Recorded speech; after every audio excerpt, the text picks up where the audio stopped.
At the top, a heat warning for parents and guardians. A McAllen man is behind bars charged with leaving a one-year-old girl inside a locked car. Police received the call at 4:20 p.m. Channel 5's Angelo Vargas found out just how quickly the temperature inside a vehicle can rise, and he also tested the limits of the heat as well. Angelo's in our studio right now with the latest. Angelo.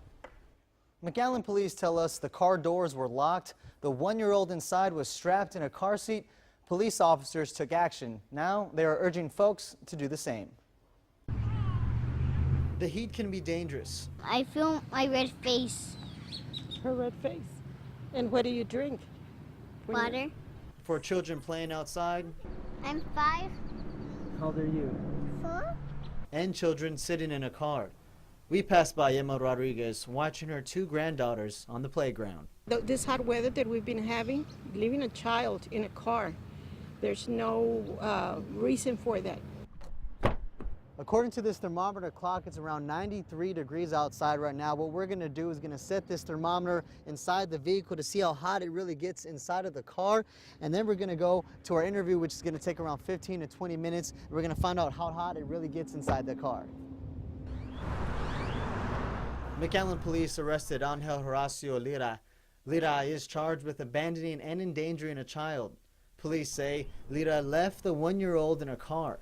A concerned citizen called police. Then at the scene, officers were forced to break open a window. The officer observed that the child was awake, red-faced, and perspiring. There was concern about dehydration, so the child was transported to a local area hospital. We just got back from our interview. We're going to check on how much the temperature has risen inside the vehicle.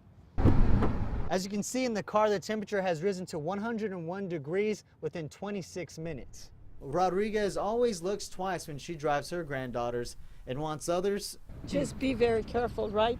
Be Yes. careful with their children. Yes. With their babies, tell them. Yes. To follow her lead. McAllen Public Information Officer Joel Morales Jr. tells us Lira is charged with abandoning or endangering a child, which is a state jail felony. Right now, we go outside to our chief meteorologist, Tim Smith. Tim, how rapid can the heat increase inside a vehicle?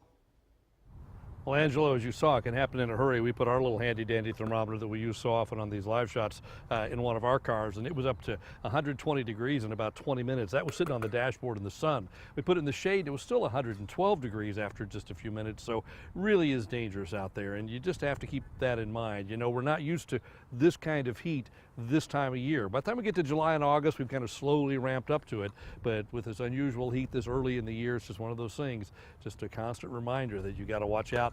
Take care of those kids in the back seat. Do whatever it takes to remind yourself that they're back there. Now, there have been, you know, in the southern part of the country, every year there are deaths caused by people leaving their children in the cars when they lock them up and go to work or go to school, whatever. Take a look at this graphic that shows the southern states, Texas and Florida, and then of course California, and you can see that an awful lot of cases of heat stroke deaths from children being left in vehicles. So it's just one of those things that's completely and 100% avoidable, preventable. You just got to think about it. You just got to make sure you think about those kids. Do whatever it takes to know that they're in the back seat.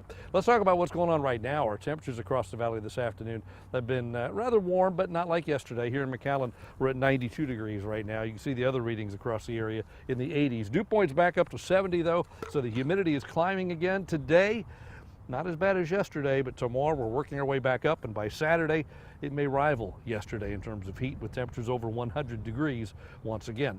We'll take a close look at that first 157-day forecast coming up in a few minutes.